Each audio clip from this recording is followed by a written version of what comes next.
Okay cool. तो हम लोग आज बात करेंगे कि हेडेक कैसे होता है। हेडेक नॉर्मली हमें हो जाता है जब कभी हम स्ट्रेस की कंडीशन में रहें, या जब कभी हम प्रॉपर डाइट फॉलो नहीं कर रहे हैं, प्रॉपर अपना डाइटिंग पैटर्न फॉलो नहीं कर रहे हैं, तो उसके कारण भी हमें क्या हो जाता है, गैस स्टमक में गैस का फॉर्मेशन हो गया तो हेडेक हो गया। ये दोनों प्राइमरी रीजंस हैं हेडेक के। हेडेक के बारे में पहले हम लोग जानते हैं कि जो हेडेक है वो हमारे ब्रेन में नहीं होता है। जो सेंट्रल नर्वस सिस्टम है, जो सेरिब्रम है, सेरिबेलम है, मिड ब्रेन है, उसमें हेडेक नहीं होता है, क्योंकि उसमें नोजिसेप्टर्स प्रेजेंट नहीं होते हैं। नोजिसेप्टर्स क्या होते हैं? पेन रिसीव करने वाले नर्व सेल्स होते हैं जो पेन को रिसीव करते हैं किसी भी लोकेशन से। तो हमारे सीएनएस में नोजिसेप्टर्स प्रेजेंट नहीं होते हैं। अगर हमें हेडेक हो रहा है तो इसका मतलब हमें हेडेक कहाँ पे हो रहा है? जो हमारे ब्रेन के आउटर कवरिंग है, जो हमारे ब्रेन को प्रोटेक्ट करके रख रहे हैं, जिन्हें हम मेनिंजेस कहते हैं, उसमें होता है क्या? हेडेक। ठीक है, उसमें नोजिसेप्टर्स प्रेजेंट होते हैं, जिसके कारण क्या होता है? हेडेक होता है, का एहसास होता है हमें। ठीक है बात। अब हम लोग देखते हैं रीजन से। जैसे स्ट्रेस, पहला रीजन अगर हम लोग बात करें कि स्ट्रेस के कारण हेडेक कैसे हुआ।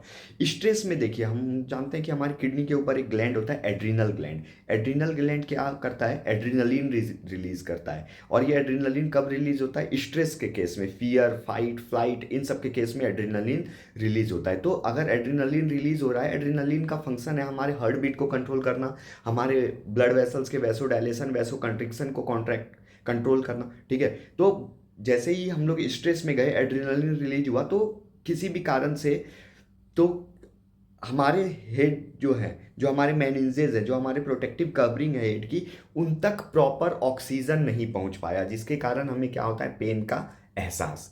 ठीक है, दूसरा कारण है ईटिंग पैटर्न का गड़बड़ाना। ईटिंग पैटर्न के गड़बड़ाने के कारण क्या होता है? ईटिंग पैटर्न गड़बड़ाया तो हमारे पेट में क्या हो गया?